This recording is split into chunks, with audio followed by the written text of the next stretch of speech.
낡은 점퍼, 찢어진 신발, 그리고 굽은 허리. 그 누구도 그를 거들떠보지 않았습니다. 하지만 단 한마디. 그 한마디에 시장 전체가 얼어붙었습니다. 오늘 이야기는 당신도 모르게 저지르고 있을지 모르는 그 실수에 관한 것입니다. 바로 겉모습으로 사람을 판단하는 것. 서울의 한 재래시장. 60년을 넘게 이 자리를 지킨 시장에는 매일 수백 명의 상인과 손님들이 오갑니다. 고소한 양념 냄새, 할머니들의 흥정 소리, 아이들의 웃음소리. 그곳은 정말 살아있는 시장이었죠. 하지만 그날 오전, 누군가는 그곳에서 인생 최악의 착각을 하고 있었습니다. 낡은 옷을 입은 한 노인을 보고 그를 단순히 거지나 낡은 물건만 산다는 거지, 손님 정도로만 판단했던 것입니다. 그들은 몰랐습니다. 그 노인의 진짜 정체를. 이 이야기의 가장 충격적인 순간은 바로 이 노인이 입을 열 때 시작됩니다. 허름한 차림이 무너지고 현금 다발이 나타나고 은행 서류가 공개될 때 모두가 느낀 것은 두려움과 후회였습니다. 그것은 단순한 돈의 이야기가 아닙니다. 그것은 우리 모두가 매일 저지르는 판단의 오류가 얼마나 큰 대가를 치르게 될 수 있는지에 관한 이야기입니다.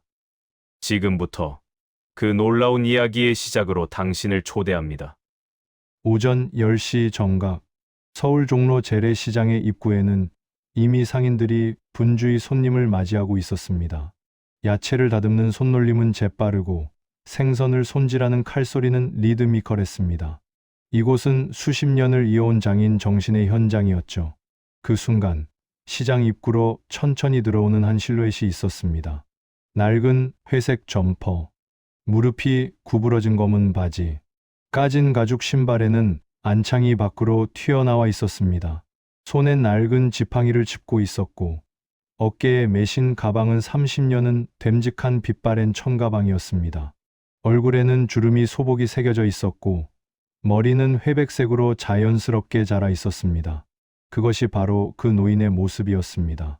사실 시장에 노인이 오는 것은 흔한 일입니다. 할아버지, 할머니들이 손주들을 위해 밥 반찬을 사러 오는 일은 매일입니다. 하지만 이 노인은 다른 무언가를 가지고 있었습니다. 바로 결핍의 냄새.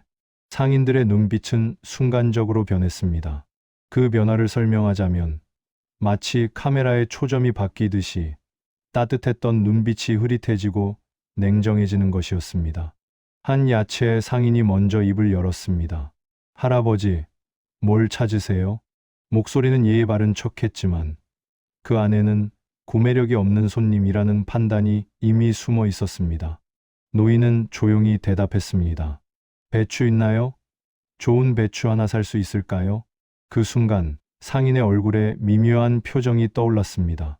마치 누군가 당신에게 비싼 레스토랑에서 가장 싼 메뉴를 묻는 것 같은 그런 표정 말입니다. 할아버지, 이 배추는 요즘 물가가 한 포기에 5,000원인데요. 노인은 배추를 들어 살펴봤습니다. 푸른색이 생생했고 결이 탱탱했습니다. 정말 좋은 배추였습니다. 그럼 이 배추 드릴게요. 상인은 잠시 생각했다가 고개를 옆으로 기울였습니다. 그리고 손가락으로 옆에 배추들을 가리켰습니다. 할아버지, 저기 봐요. 저게 좀 더 싸고, 좋은 품질이지는 않지만 요즘 물가가 이래서 저게 요즘 나이 드신 분들이 많이 사가셔. 3,000원에 드릴 텐데요. 그 배추는 분명히 색이 좀 칙칙했고 겉집도 몇 장 상해 있었습니다. 하지만 상인은 철저히 계산했습니다. 저 노인은 돈이 없을 거야. 싼 걸 원할 거야. 이게 딱 맞을 거야. 주변 상인들은 이 광경을 보고 웃음이 나왔습니다. 맞아. 요즘 물가가 장난이 아니지. 저분 같은 분들은 작은 것도 부담스러워 하실 거고. 그들의 친절은 사실 배제였습니다. 구매력이 없다고 판단한 손님을 한 단계 낮춰 대하는 것. 그것을 그들은 현실적인 배려라고 생각했던 것입니다. 노인은 그 배추를 조용히 내려놨습니다. 아무 말도 하지 않았습니다. 그냥 묵묵히 시장 안을 걸어갔습니다. 시장의 모든 상점에서 비슷한 일이 반복됐습니다. 생선 가게에선 할아버지, 이 생선은 너무 비싸고 저기 어제 남은 거 싸게 드릴게요 라고 했고, 떡 가게에선 처음부터 할아버지, 요즘 물가 알죠? 저희 떡은 비싼데 옆집 떡이 싸긴 해요 라고 했습니다. 모두가 같은 맥락의 말을 반복했습니다. 당신은 돈이 없을 거니 싼 걸 권해드릴게요. 당신의 외모와 옷으로 봐서는 구매력이 없을 것 같으니 기대치를 낮춰드릴게요. 이것이 바로 인간이 저지르는 가장 슬픈 오판입니다. 외모로 판단하고 옷으로 평가하고 처음 인상으로 모든 것을 정해버리는 것. 그리고 그 노인은 그 모든 무시와 냉소를 조용히 받아내며 시장을 걸어갔습니다. 시장의 한복판, 가장 번화한 과일 가게 앞. 그곳이 바로 모든 것이 바뀌는 순간이 일어날 장소였습니다. 노인은 빨간 사과가 한가득 담긴 목재 상자 앞에 멈춰 섰습니다. 그 사과들은 정말 반짝였습니다.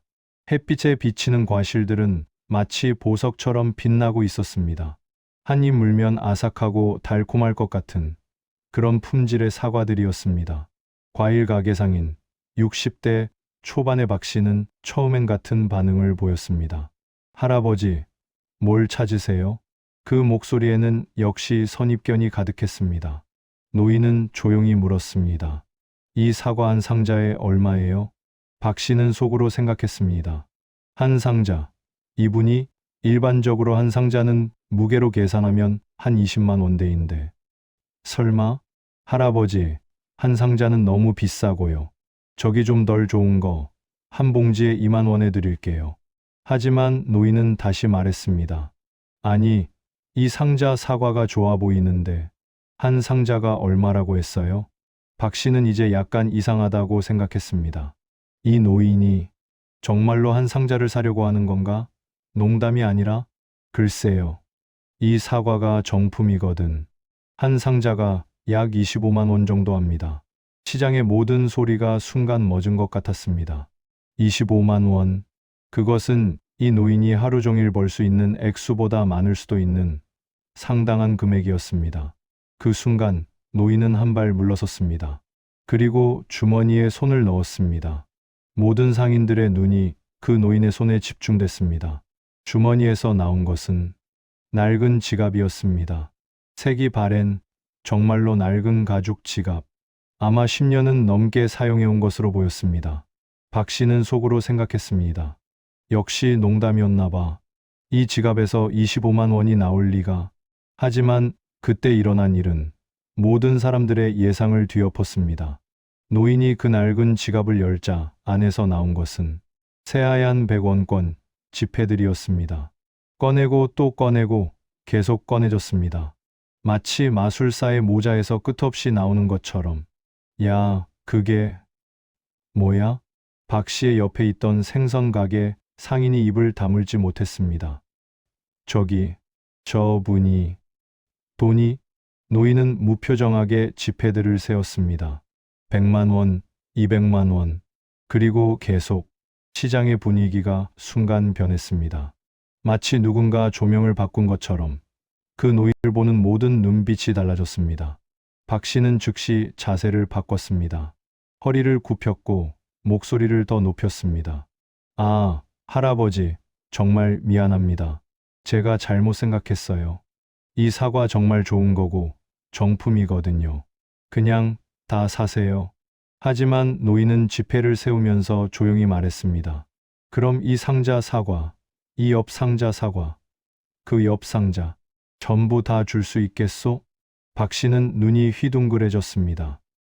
전부 다요? 지금 있는 거 다요? 그래요.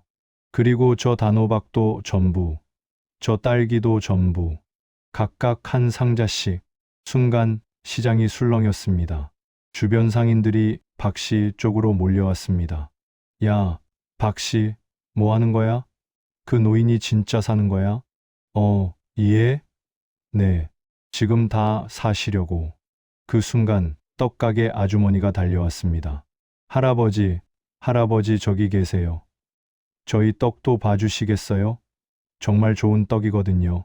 조금 전까지는 그 할아버지 물건 몇만 원이나 살 정도면 다행이라고 생각했던 사람이 이제는 그 할아버지, 고객을 놓치면 안 된다는 표정으로 달려오고 있었습니다. 이것이 바로 인간의 약함입니다. 겉모습이 바뀌는 순간 마음도 바뀝니다. 돈의 냄새가 나는 순간 예의도 변합니다. 노인은 이 모든 장면을 조용히 관찰하고 있었습니다. 돈의 비릿한 냄새가 시장 전체에 퍼졌습니다. 마치 한 방울의 피가 상어떼를 광란케 하듯이 저 노인이 구매력 있는 손님이라는 것이 알려지자 시장의 모든 상인들이 변했습니다. 할아버지, 할아버지, 저희 생선 봐주세요. 할아버지, 여기 우리 떡 봐주세요. 할아버지, 우리 야채가 제일 신선해요. 마치 그가 신처럼 대접받는 것처럼 모든 상인들이 그를 중심으로 몰려들었습니다. 복층 건물의 엘리베이터 문이 열렸을 때처럼 모두가 동시에 움직였습니다.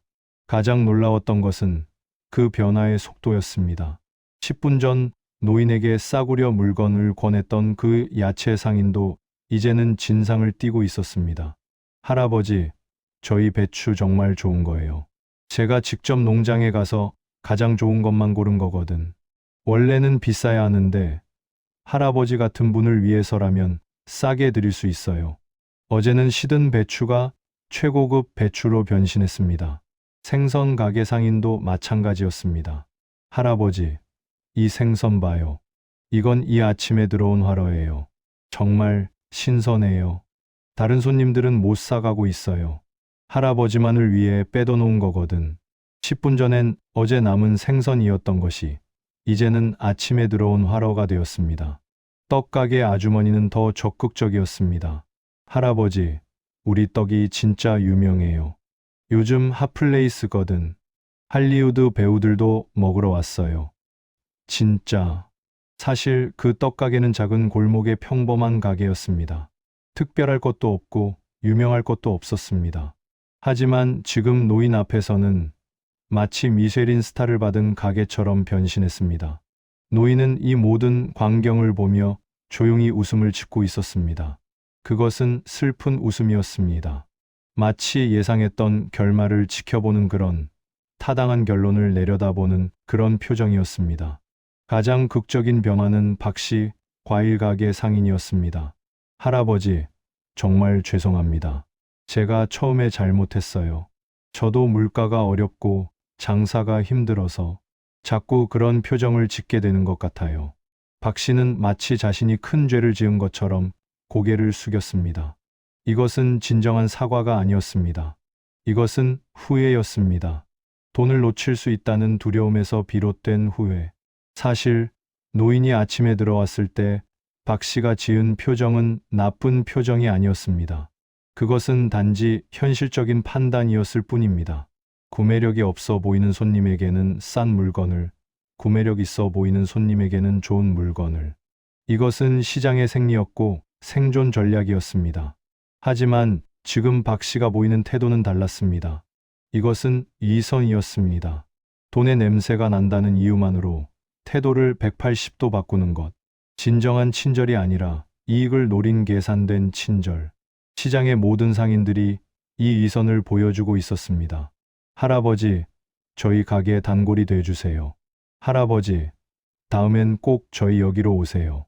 할아버지, 무조건 저희가 제일 좋아요. 모두가 목이 터져라 외치고 있었습니다. 진정한 친절이 아니라 이익을 위한 외침, 돈을 향한 외침. 노인은 이 모든 장면을 차분하게 지켜보고 있었습니다.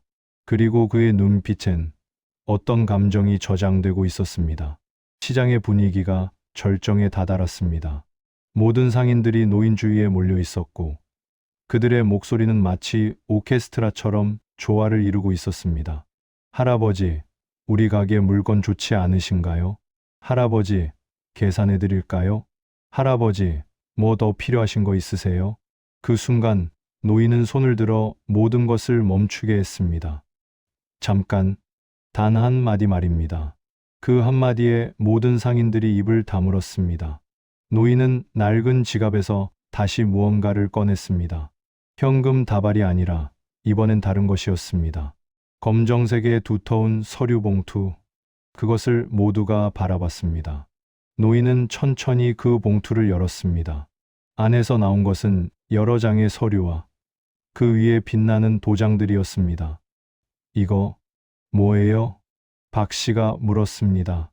노인은 그 서류를 조용히 펼쳐 보였습니다. A사 용지에 인쇄된 글씨들, 그리고 적색 도장들, 은행의 인감, 법인의 인감, 법무법인의 인감. 이건 등기부등본인가? 누군가가 중얼거렸습니다. 노인이 조용히 말했습니다. 여기 본 적 있나요? 이 이름? 그가 서류의 한 부분을 손가락으로 가리켰습니다. 그곳에 적힌 이름은 김도현 회장. 박 씨의 목소리가 떨렸습니다. 맞아요. 노인이 침착하게 말했습니다. 그리고 이 서류가 뭐냐면 내일부로 이 종로 시장의 최대 주주가 나라는 거요. 순간 시장이 얼어붙었습니다. 마치 시간이 멈춘 것처럼 아무도 움직이지 않았습니다. 뭐라고요? 떡가게 아주머니의 목소리가 나왔습니다. 노인은 다른 서류를 펼쳐 보였습니다. 그것은 이 종로 시장의 건물 구조도였고 그 위에는 빨간색으로 여러 구획이 표시되어 있었습니다. 이게 이 시장의 법인 등기부고, 이게 재산권 이전 서류고, 이게 투자 계약서예요. 그의 손가락이 하나하나 가리킬 때마다 상인들의 표정이 창백해졌습니다. 내가 왜 이렇게 옷을 입고 다니는지 아세요? 노인이 물었습니다. 왜요? 박 씨가 떨리는 목소리로 물었습니다. 장난 아니라 40년 전 내 이야기를 해줄까요? 모든 상인들이 정지됐습니다. 노인의 목소리가 바뀌었습니다. 더 낮아졌고 더 진지해졌습니다. 마치 오래된 상처를 건드리는 것처럼. 40년 전 나는 이 시장에서 이어카 장사를 했어요. 새벽 3시에 일어나서 한강변에서 물건을 사다가 이 시장 입구에서 팔았지. 매일 그렇게. 노인의 눈이 먼 곳을 향했습니다. 그때는 정말 열심히 했어요. 하루 12시간, 13시간을 써서 장사했어. 아들 키워야 했고 아내도 챙겨야 했으니까. 그럼에도 불구하고 우리는 가난했어. 항상. 상인들은 조용히 듣고 있었습니다. 그러다 보니 문제가 생겼어요. 시장 상인회에서 고급스러운 가게로 리모델링하기로 했거든. 이 시장을 명품 시장으로 만들기로 한 거지. 그때 회장님이 나한테 말했어. 우리 시장을 깎아내리지 마. 당신 같은 낡은 리어카는 여긴 어울리지 않는다고. 노인의 목소리엔 분명히 상처가 있었습니다. 그래서 나는 이 시장에서 쫓겨났어. 40년 전에. 당신은 시장의 이미지를 해친다는 이유로. 박 씨를 포함한 모든 상인들이 고개를 떨어뜨렸습니다. 그때 이 시장 회장님은 내게 인사도 제대로 하지 않았어. 그냥 한마디로 끝냈지. 당신 물건은 이 시장에서 팔 수 없다고. 그게 40년 전 일이야. 노인은 잠시 침묵했습니다. 그날 이후 나는 다짐했어. 반드시 이 시장을 사들이겠다고. 내가 이 시장의 주인이 되어서 이런 일이 다시 일어나지 않도록 만들겠다고. 그게 내 꿈이었어. 노인의 목소리에는 이제 확실한 결의가 담겨 있었습니다. 그래서 나는 그 후로 정말 열심히 일했어.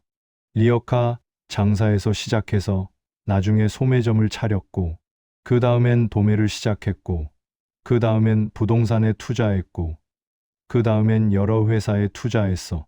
40년 동안 하루도 쉬지 않고. 그는 현금 다발을 다시 보였습니다. 이게 40년의 결과야. 이제 나는 이 시장을 사를 수 있는 능력이 생겼어. 내일부로 내가 이 시장의 최대 주주가 되고 3개월 후에는 이 시장의 회장이 될 거야. 박 씨가 물었습니다. 그럼 우리는 어떻게 되는 거예요?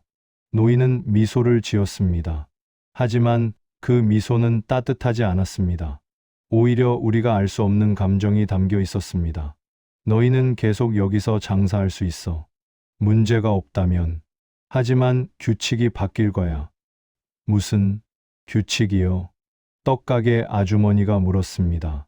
노인이 대답했습니다. 겉모습으로 손님을 판단하면 안 되는 규칙. 누군가 허름한 옷을 입고 와도 똑같이 대하는 규칙. 모두가 평등하게 취급받는 규칙. 이게 새로운 이 시장의 규칙이 될 거야. 상인들은 말이 없었습니다. 그리고 하나 더. 노인이 다시 말했습니다. 너희가 방금 내게 한 말들 다 기억하고 있어. 싼 거 드릴게요. 시든 거니까. 괜찮으시겠죠? 우리 가게가 제일 좋아요. 할리우드 배우들이 먹으러 와요. 다 기억해. 돈의 냄새가 나니까 태도 바꾼 것도 다 봤어. 그게 얼마나 부끄러운 일인지 앞으로 이 시장에서 배우게 될 거야. 종로 시장의 지진이었습니다. 그것은 물리적인 지진이 아니었고 심리적인 지진이었습니다. 한 노인이 낡은 옷을 입고 시장에 들어왔을 때만 해도 아무도 관심 가지지 않았습니다. 하지만 그 노인이 입을 열자 모든 것이 바뀌었습니다. 뉴스가 퍼지는 것은 빨랐습니다. SNS, 언론사, 라디오, 낡은 옷의 부자, 시장 인수 공개라는 헤드라인이 떴습니다. 서울경제, 중앙일보, MBC 뉴스, 야외 중계까지 그들은 모두 같은 질문을 던졌습니다. 김도연 회장님, 왜 이런 방식으로 시장 인수를 추진하셨나요? 40년 전에 상처가 있었다고 들었는데 이번 인수가 보복의 성격이 있는 건 아닌가요? 카메라 플래시가 노인을 향했습니다. 그것은 마치 신선이 내린 심판의 빛 같았습니다. 거기엔 피할 수 없는 진실이 담겨 있었습니다. 노인은 카메라 앞에서 조용히 말했습니다. 나는 시장을 바꾸러 왔어요. 돈이 많다고 해서 또는 돈이 없다고 해서 다르게 취급받는 일이 없는 시장으로. 여기서 모든 손님은 평등해야 해. 그게 내 원칙이야. 사회자가 물었습니다. 시장 상인들이 무서워하고 있는데요. 노인이 대답했습니다. 그건 그들이 뭔가 부끄러운 게 있기 때문이야. 정직한 사업을 하는 사람들이라면 뭘 무서워할 게 있겠어? 그 한마디는 시장 상인들의 가슴을 철렁하게 만들었습니다. 시장의 분위기는 순간 변했습니다. 아침에는 돈 많은 할아버지로 보였던 그 노인이 이제는 무섭고 강력한 경영자로 비춰졌습니다. 박 씨는 당장 가게를 정리하기 시작했습니다. 이제 뭐 해야 하지? 다른 시장으로 옮길까? 아니면 태도를 바꿔야 할까? 그는 혼잣말을 중얼거렸습니다. 떡가게 아주머니도 마찬가지였습니다. 우리 떡질을 높여야 하나? 아니면 서비스를 바꿔야 하나? 시장의 모든 상인들이 불안해했습니다. 그리고 그 불안감은 부끄러움으로 변했습니다. 자신들이 했던 일들을 돌이켜보니 정말 한심했기 때문입니다. 노인은 그 모든 것을 바라봤습니다. 그의 표정에는 복수심보다는 일종의 깨달음을 주려는 의도가 담겨 있었습니다. TV에 나온 뉴스를 보며 한 노인의 딸이 말했습니다. 아빠, 왜 이런 방식으로? 그냥 조용히 인수하면 됐잖아. 노인이 대답했습니다. 그렇게 하면 아무도 배우지 못해. 자기들이 한 일이 얼마나 나쁜 일인지. 이렇게 공개적으로 해야 모두가 깨닫는 거야. 이것은 벌칙이 아니라 교육이었습니다. 집단적인 깨달음의 자리였습니다. 3개월이 지났습니다. 종로시장은 변했습니다. 벽에는 새로운 문구가 붙어 있었습니다. 이 시장의 모든 손님은 평등합니다. 겉모습으로 판단하지 않습니다. 큰 글씨로 어떤 상인도 무시할 수 없을 정도로 크게. 가장 큰 변화는 상인들의 태도였습니다. 박 씨는 이제 누구든 들어오면 같은 인사를 했습니다. 어서 오세요. 뭘 찾으세요? 더 이상 저 손님은 돈이 없을 것 같으니 싼 물건을 권해야지라는 생각을 하지 않았습니다. 모든 손님이 동등했습니다. 떡가게 아주머니도 마찬가지였습니다. 더 이상 허풍을 치지 않았습니다. 우리 떡이 진짜 좋아요라고 담백하게 말했습니다. 거짓된 꾸밈이 없었습니다. 가장 극적인 변화는 생선 가게였습니다. 생선 가게 상인은 아예 새로운 상품 명시 방식을 도입했습니다. 신선한 생선, 조금 묵은 생선, 저렴한 가격 상품 이렇게 명확하게 표기했습니다. 손님들이 스스로 선택할 수 있도록. 이것이 바로 진정한 변화였습니다. 어느 날 한 할아버지가 또 다른 허름한 옷을 입고 시장에 들어왔습니다. 이번에는 정말 가난해 보였습니다. 박 씨가 나갔습니다. 어서 오세요. 뭘 찾으세요? 그 할아버지가 말했습니다. 그냥 둘러보고 싶은데. 네, 천천히 봐요. 필요한 거 있으면 언제든지 말씀해 주세요. 박 씨의 미소는 진정했습니다. 더 이상 위선이 아니었습니다. 종로 시장의 매출도 올랐습니다. 신기하게도 이런 변화가 일어나니까 손님들이 더 몰려왔습니다. 왜냐하면 사람들은 정직한 곳을 좋아하기 때문입니다. 감시와 통제 아래 어쩔 수 없이 친절해진 곳이 아니라 진정으로 변화한 곳을 좋아합니다. 어느 날 노인이 다시 시장에 들어왔습니다. 이번엔 다른 옷을 입고 있었습니다. 깔끔한 회색 정장. 박 씨가 깜짝 놀랐습니다. 회장님, 어서 오세요. 노인은 미소를 지었습니다. 이번 미소는 따뜻했습니다. 장사 잘 되나?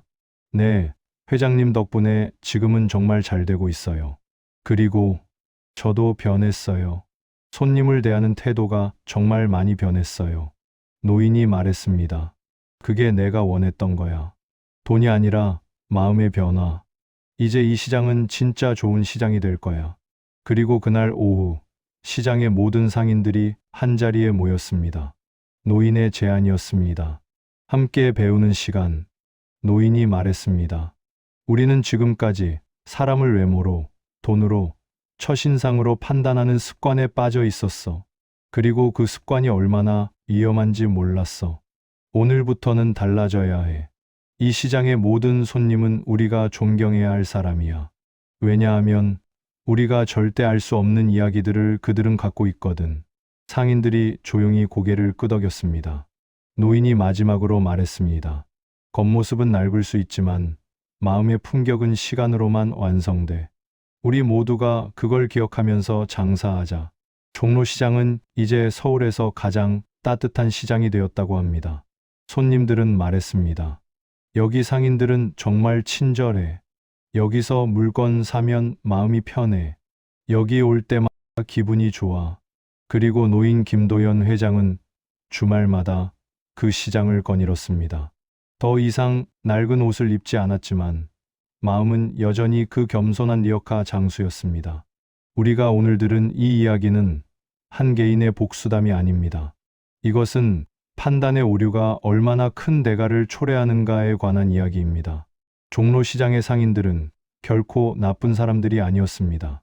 그들은 그저 생존하기 위해 현실적으로 판단했을 뿐입니다. 하지만 그 현실적 판단이 때론 얼마나 잔인할 수 있는지, 얼마나 누군가의 마음을 상하게 할 수 있는지를 우리는 이 이야기에서 봤습니다. 오늘부터라도 누군가를 만날 때 한 번 더 생각해 보세요. 저 사람의 겉모습 뒤에는 어떤 이야기가 있을까? 저 사람은 무엇을 견디고 있을까? 저 사람을 함부로 판단해도 될까? 이것이 바로 세상을 바꾸는 작은 습관입니다. 이 이야기가 누군가의 마음을 바꿨으면 좋겠다면 구독 부탁드립니다. 감동이 머무는 곳, 그 시절 사연 속으로였습니다. 오늘도 시청해 주셔서 감사합니다. 다음 이야기에서 또 만나요. 시장의 분위기가 절정에 다다랐습니다. 모든 상인들이 노인 주위에 몰려 있었고 그들의 목소리는 마치 오케스트라처럼 조화를 이루고 있었습니다. 할아버지, 우리 가게 물건 좋지 않으신가요? 할아버지, 계산해 드릴까요?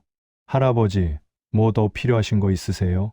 그 순간 노인은 손을 들어 모든 것을 멈추게 했습니다. 잠깐, 단 한마디 말입니다. 그 한마디에 모든 상인들이 입을 다물었습니다. 노인은 낡은 지갑에서 다시 무언가를 꺼냈습니다. 현금 다발이 아니라 이번엔 다른 것이었습니다. 검정색의 두터운 서류 봉투. 그것을 모두가 바라봤습니다. 노인은 천천히 그 봉투를 열었습니다. 안에서 나온 것은 여러 장의 서류와 그 위에 빛나는 도장들이었습니다. 이거 뭐예요? 박 씨가 물었습니다. 노인은 그 서류를 조용히 펼쳐 보였습니다. A사 용지에 인쇄된 글씨들, 그리고 적색 도장들, 은행의 인감, 법인의 인감, 법무법인의 인감. 이건 등기부등본인가? 누군가가 중얼거렸습니다. 노인이 조용히 말했습니다. 여기 본 적 있나요? 이 이름? 그가 서류의 한 부분을 손가락으로 가리켰습니다. 그곳에 적힌 이름은 김도현 회장. 박 씨의 목소리가 떨렸습니다. 맞아요. 노인이 침착하게 말했습니다. 그리고 이 서류가 뭐냐면 내일부로 이 종로 시장의 최대 주주가 나라는 거요. 순간 시장이 얼어붙었습니다. 마치 시간이 멈춘 것처럼 아무도 움직이지 않았습니다.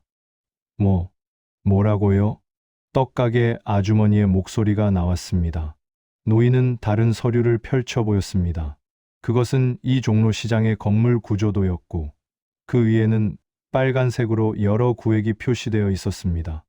이게 이 시장의 법인 등기부고, 이게 재산권 이전 서류고, 이게 투자 계약서예요. 그의 손가락이 하나하나 가리킬 때마다 상인들의 표정이 창백해졌습니다. 내가 왜 이렇게 옷을 입고 다니는지 아세요? 노인이 물었습니다. 왜요? 박 씨가 떨리는 목소리로 물었습니다. 장난 아니라 40년 전 내 이야기를 해줄까요? 모든 상인들이 정지됐습니다. 노인의 목소리가 바뀌었습니다. 더 낮아졌고 더 진지해졌습니다. 마치 오래된 상처를 건드리는 것처럼. 40년 전 나는 이 시장에서 이어카 장사를 했어요. 새벽 3시에 일어나서 한강변에서 물건을 사다가 이 시장 입구에서 팔았지. 매일 그렇게. 노인의 눈이 먼 곳을 향했습니다. 그때는 정말 열심히 했어요. 하루 12시간, 13시간을 써서 장사했어. 아들 키워야 했고 아내도 챙겨야 했으니까. 그럼에도 불구하고 우리는 가난했어. 항상. 상인들은 조용히 듣고 있었습니다. 그러다 보니 문제가 생겼어요. 시장 상인회에서 고급스러운 가게로 리모델링하기로 했거든. 이 시장을 명품 시장으로 만들기로 한 거지. 그때 회장님이 나한테 말했어. 우리 시장을 깎아내리지 마. 당신 같은 낡은 리어카는 여긴 어울리지 않는다고. 노인의 목소리엔 분명히 상처가 있었습니다. 그래서 나는 이 시장에서 쫓겨났어. 40년 전에. 당신은 시장의 이미지를 해친다는 이유로. 박 씨를 포함한 모든 상인들이 고개를 떨어뜨렸습니다. 그때 이 시장 회장님은 내게 인사도 제대로 하지 않았어. 그냥 한마디로 끝냈지. 당신 물건은 이 시장에서 팔 수 없다고. 그게 40년 전 일이야. 노인은 잠시 침묵했습니다. 그날 이후 나는 다짐했어. 반드시 이 시장을 사들이겠다고. 내가 이 시장의 주인이 되어서 이런 일이 다시 일어나지 않도록 만들겠다고. 그게 내 꿈이었어. 노인의 목소리에는 이제 확실한 결의가 담겨 있었습니다. 그래서 나는 그 후로 정말 열심히 일했어. 리어카 장사에서 시작해서 나중에 소매점을 차렸고, 그 다음엔 도매를 시작했고, 그 다음엔 부동산에 투자했고, 그 다음엔 여러 회사에 투자했어. 40년 동안 하루도 쉬지 않고. 그는 현금 다발을 다시 보였습니다. 이게 40년의 결과야. 이제 나는 이 시장을 사를 수 있는 능력이 생겼어. 내일부로 내가 이 시장의 최대 주주가 되고 3개월 후에는 이 시장의 회장이 될 거야. 박 씨가 물었습니다. 그럼 우리는 어떻게 되는 거예요? 노인은 미소를 지었습니다. 하지만 그 미소는 따뜻하지 않았습니다. 오히려 우리가 알 수 없는 감정이 담겨 있었습니다. 너희는 계속 여기서 장사할 수 있어. 문제가 없다면. 하지만 규칙이 바뀔 거야. 무슨 규칙이요? 떡가게 아주머니가 물었습니다. 노인이 대답했습니다. 겉모습으로 손님을 판단하면 안 되는 규칙. 누군가 허름한 옷을 입고 와도 똑같이 대하는 규칙. 모두가 평등하게 취급받는 규칙. 이게 새로운 이 시장의 규칙이 될 거야. 상인들은 말이 없었습니다. 그리고 하나 더. 노인이 다시 말했습니다. 너희가 방금 내게 한 말들 다 기억하고 있어. 싼 거 드릴게요. 시든 거니까. 괜찮으시겠죠? 우리 가게가 제일 좋아요. 할리우드 배우들이 먹으러 와요. 다 기억해. 돈의 냄새가 나니까 태도 바꾼 것도 다 봤어. 그게 얼마나 부끄러운 일인지 앞으로 이 시장에서 배우게 될 거야. 종로 시장의 지진이었습니다. 그것은 물리적인 지진이 아니었고 심리적인 지진이었습니다. 한 노인이 낡은 옷을 입고 시장에 들어왔을 때만 해도 아무도 관심 가지지 않았습니다. 하지만 그 노인이 입을 열자 모든 것이 바뀌었습니다. 뉴스가 퍼지는 것은 빨랐습니다. SNS, 언론사, 라디오, 낡은 옷의 부자, 시장 인수 공개라는 헤드라인이 떴습니다. 서울경제, 중앙일보, MBC 뉴스, 야외 중계까지 그들은 모두 같은 질문을 던졌습니다. 김도연 회장님, 왜 이런 방식으로 시장 인수를 추진하셨나요? 40년 전에 상처가 있었다고 들었는데 이번 인수가 보복의 성격이 있는 건 아닌가요? 카메라 플래시가 노인을 향했습니다. 그것은 마치 신선이 내린 심판의 빛 같았습니다. 거기엔 피할 수 없는 진실이 담겨 있었습니다. 노인은 카메라 앞에서 조용히 말했습니다. 나는 시장을 바꾸러 왔어요. 돈이 많다고 해서 또는 돈이 없다고 해서 다르게 취급받는 일이 없는 시장으로. 여기서 모든 손님은 평등해야 해. 그게 내 원칙이야. 사회자가 물었습니다. 시장 상인들이 무서워하고 있는데요. 노인이 대답했습니다. 그건 그들이 뭔가 부끄러운 게 있기 때문이야. 정직한 사업을 하는 사람들이라면 뭘 무서워할 게 있겠어? 그 한마디는 시장 상인들의 가슴을 철렁하게 만들었습니다. 시장의 분위기는 순간 변했습니다. 아침에는 돈 많은 할아버지로 보였던 그 노인이 이제는 무섭고 강력한 경영자로 비춰졌습니다. 박 씨는 당장 가게를 정리하기 시작했습니다. 이제 뭐 해야 하지? 다른 시장으로 옮길까? 아니면 태도를 바꿔야 할까? 그는 혼잣말을 중얼거렸습니다. 떡가게 아주머니도 마찬가지였습니다. 우리 떡질을 높여야 하나? 아니면 서비스를 바꿔야 하나? 시장의 모든 상인들이 불안해했습니다. 그리고 그 불안감은 부끄러움으로 변했습니다. 자신들이 했던 일들을 돌이켜보니 정말 한심했기 때문입니다. 노인은 그 모든 것을 바라봤습니다. 그의 표정에는 복수심보다는 일종의 깨달음을 주려는 의도가 담겨 있었습니다. TV에 나온 뉴스를 보며 한 노인의 딸이 말했습니다. 아빠, 왜 이런 방식으로? 그냥 조용히 인수하면 됐잖아. 노인이 대답했습니다. 그렇게 하면 아무도 배우지 못해. 자기들이 한 일이 얼마나 나쁜 일인지. 이렇게 공개적으로 해야 모두가 깨닫는 거야. 이것은 벌칙이 아니라 교육이었습니다. 집단적인 깨달음의 자리였습니다. 3개월이 지났습니다. 종로시장은 변했습니다. 벽에는 새로운 문구가 붙어 있었습니다. 이 시장의 모든 손님은 평등합니다. 겉모습으로 판단하지 않습니다. 큰 글씨로 어떤 상인도 무시할 수 없을 정도로 크게. 가장 큰 변화는 상인들의 태도였습니다. 박 씨는 이제 누구든 들어오면 같은 인사를 했습니다. 어서 오세요. 뭘 찾으세요? 더 이상 저 손님은 돈이 없을 것 같으니 싼 물건을 권해야지라는 생각을 하지 않았습니다. 모든 손님이 동등했습니다. 떡가게 아주머니도 마찬가지였습니다. 더 이상 허풍을 치지 않았습니다. 우리 떡이 진짜 좋아요라고 담백하게 말했습니다. 거짓된 꾸밈이 없었습니다. 가장 극적인 변화는 생선 가게였습니다. 생선 가게 상인은 아예 새로운 상품 명시 방식을 도입했습니다. 신선한 생선, 조금 묵은 생선, 저렴한 가격 상품 이렇게 명확하게 표기했습니다. 손님들이 스스로 선택할 수 있도록. 이것이 바로 진정한 변화였습니다. 어느 날 한 할아버지가 또 다른 허름한 옷을 입고 시장에 들어왔습니다. 이번에는 정말 가난해 보였습니다. 박 씨가 나갔습니다. 어서 오세요. 뭘 찾으세요? 그 할아버지가 말했습니다. 그냥 둘러보고 싶은데. 네, 천천히 봐요. 필요한 거 있으면 언제든지 말씀해 주세요. 박 씨의 미소는 진정했습니다. 더 이상 위선이 아니었습니다. 종로 시장의 매출도 올랐습니다. 신기하게도 이런 변화가 일어나니까 손님들이 더 몰려왔습니다. 왜냐하면 사람들은 정직한 곳을 좋아하기 때문입니다. 감시와 통제 아래 어쩔 수 없이 친절해진 곳이 아니라 진정으로 변화한 곳을 좋아합니다. 어느 날 노인이 다시 시장에 들어왔습니다. 이번엔 다른 옷을 입고 있었습니다. 깔끔한 회색 정장. 박 씨가 깜짝 놀랐습니다. 회장님, 어서 오세요. 노인은 미소를 지었습니다. 이번 미소는 따뜻했습니다. 장사 잘 되나? 네, 회장님 덕분에 지금은 정말 잘 되고 있어요. 그리고 저도 변했어요. 손님을 대하는 태도가 정말 많이 변했어요. 노인이 말했습니다. 그게 내가 원했던 거야. 돈이 아니라 마음의 변화. 이제 이 시장은 진짜 좋은 시장이 될 거야.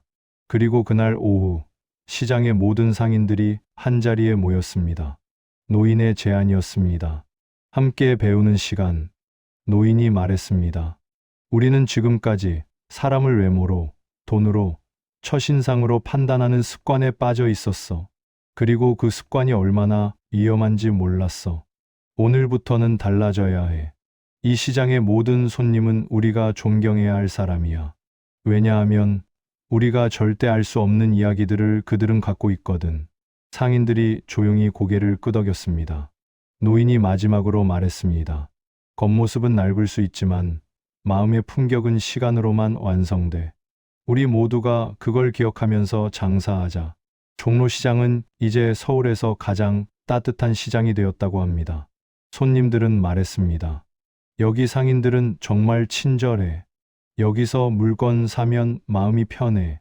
여기 올 때마다 기분이 좋아. 그리고 노인 김도연 회장은 주말마다 그 시장을 거닐었습니다. 더 이상 낡은 옷을 입지 않았지만 마음은 여전히 그 겸손한 리어카 장수였습니다. 우리가 오늘 들은 이 이야기는 한 개인의 복수담이 아닙니다. 이것은 판단의 오류가 얼마나 큰 대가를 초래하는가에 관한 이야기입니다. 종로시장의 상인들은 결코 나쁜 사람들이 아니었습니다. 그들은 그저 생존하기 위해 현실적으로 판단했을 뿐입니다. 하지만 그 현실적 판단이 때론 얼마나 잔인할 수 있는지, 얼마나 누군가의 마음을 상하게 할 수 있는지를 우리는 이 이야기에서 봤습니다. 오늘부터라도 누군가를 만날 때 한 번 더 생각해 보세요. 저 사람의 겉모습 뒤에는 어떤 이야기가 있을까? 저 사람은 무엇을 견디고 있을까? 저 사람을 함부로 판단해도 될까? 이것이 바로 세상을 바꾸는 작은 습관입니다. 이 이야기가 누군가의 마음을 바꿨으면 좋겠다면 구독 부탁드립니다. 감동이 머무는 곳, 그 시절 사연 속으로였습니다. 오늘도 시청해 주셔서 감사합니다. 다음 이야기에서 또 만나요.